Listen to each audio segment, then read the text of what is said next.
Hey guys, welcome back to the channel, and today I'm going to show you how to deposit a check using Twoguysfinance's mobile app. Alright, it's going to be a really quick video. We're not going to waste any more time. Let's just jump straight into it. Just going to give you guys a quick step-by-step guide. So the first step is to log into your Twoguysfinance mobile banking app. Once you're logged in with your credentials, just select the account that you want to deposit the check into. And now you're going to need to take a photo of the front and the back of the check. And once that's done, you want to enter the check amount and confirm the deposits. Just a quick note, the photo you're taking, it's going to be done with your mobile device's camera. So now you're going to review the deposit details and then confirm that everything is accurate.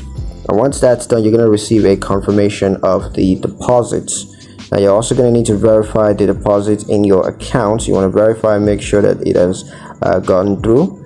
And once that's done, you can go ahead and destroy the physical check. So yeah, that's pretty much it on how to deposit a check using Twoguysfinance's mobile app. I hope you guys liked the video. Hope you found the information useful enough. If you did, like the video, comment down below, let me know what you thought. Share the video with your friends and subscribe to the channel if you haven't already, and I'll see you guys in the